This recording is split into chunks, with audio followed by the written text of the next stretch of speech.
Good afternoon, everyone. We are here at the maiden edition of 4G World India event, which is presented by Light Reading India and United Business Media.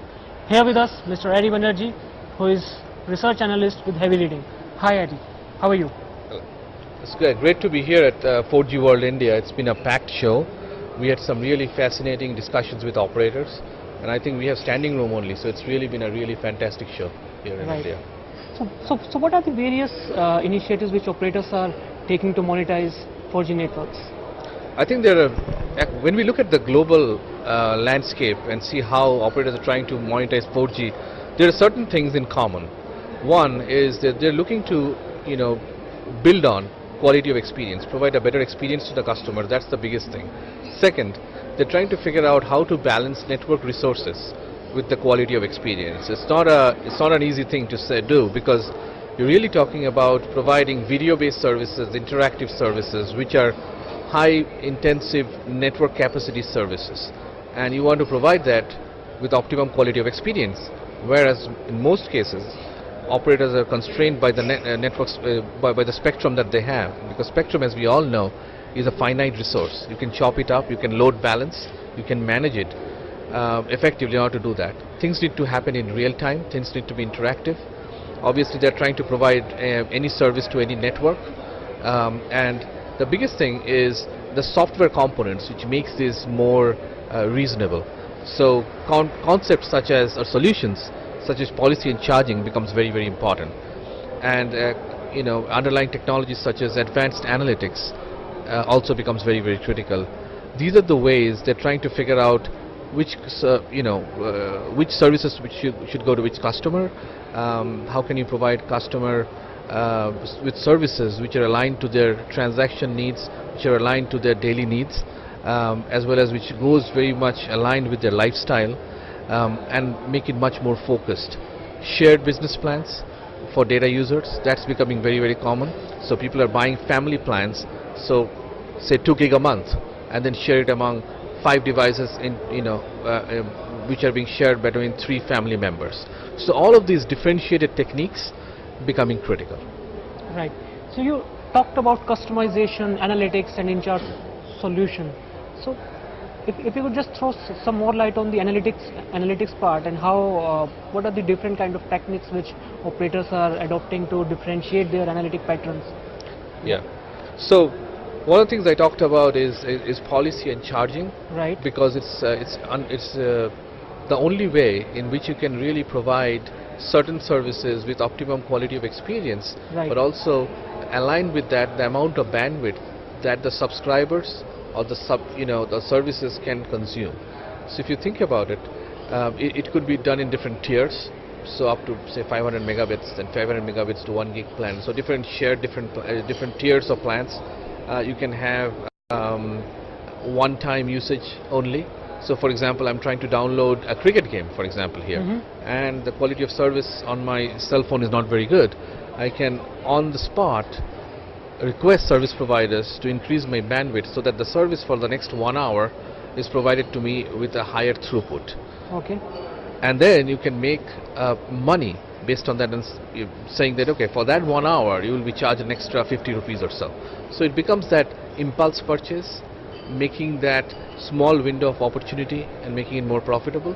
The other is also constrained. So when I'm roaming, for example, and I'm using my iPhone, I'm using my Samsung, and I'm downloading files, I'm trying to upload video files, I'm trying to go to Facebook, I need to be able to understand how much I'm consuming. It could be done 2 ways. One is operators provide you a certain threshold, or you choose your own threshold and say that when I am roaming, I should be able to not use more than 1 gig. So when it comes to near 1 gig, you get a pop-up saying, okay, you are near to nearing your 1 gig. Do you want to continue, or and then that will charge you this much amount of money, or after you reach 1 gig, you want to discontinue the services. 2 things happen. One is that you understand what's your consumption pattern. Second, the bill shock avoidance part of it, which becomes critical. And then the revenue maximization thing.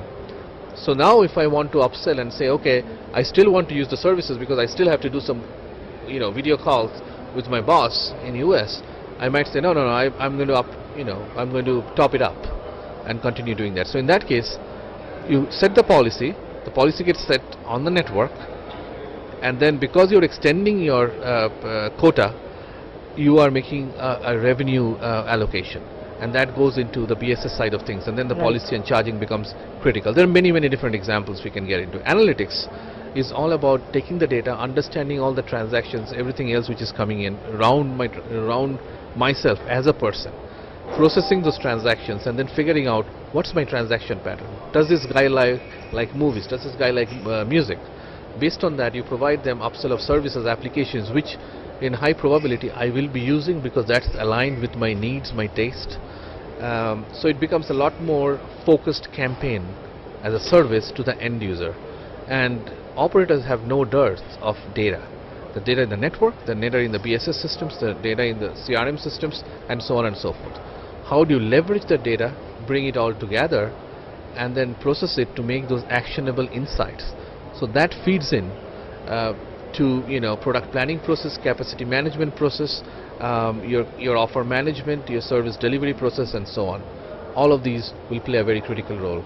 It becomes all the more important when we're looking at 4G type of services, which is critical in order to segment it better, to understand it better. Because remember, with 4G also comes a number of more applications from either your Apple App Store or your service provided App Store, or it could be any sort of App Store which is out there. And you are looking at thousands of different services. Many of it will not be produced by the service providers themselves. It will be provided by media partners, third-party content providers, app developers, and so on.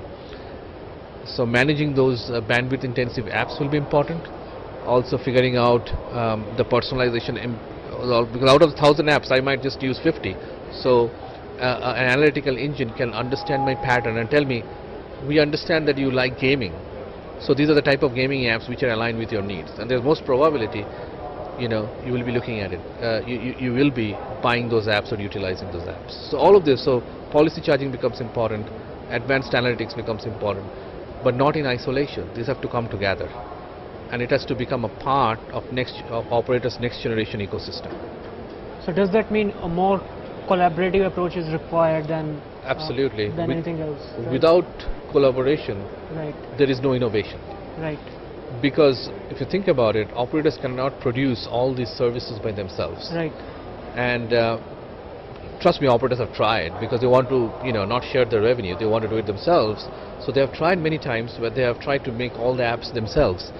How much can you really make? You have constraints. But if you open it up, if you give open APIs to the developer community, you can trust me, there will be thousands of developers, other companies, small companies who are more innovative, more nimble, more flexible, trying to figure out applications which are popular. And then, as we see global operators doing, it's a revenue share model. You put the app up, you test the app, you say, okay, it's ready to go, and then you put it up on the App Store. And then people download the apps and use it. Maybe they pay $1, maybe they pay whatever money they're paying. And that money, there is a revenue share between the app developer and the service provider community.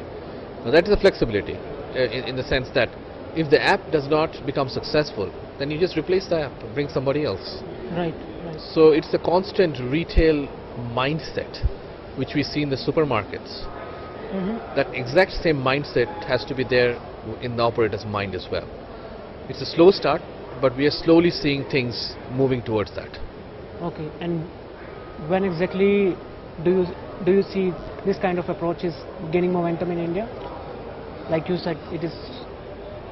I think for India, we are talking to a number of operators here at the conference today, as well as the number of operators we talk on a regular basis. I think they're all looking at it.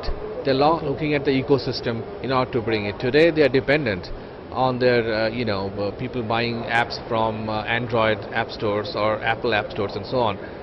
But those are global apps. You need more focused apps which are rural more apps and for the market here.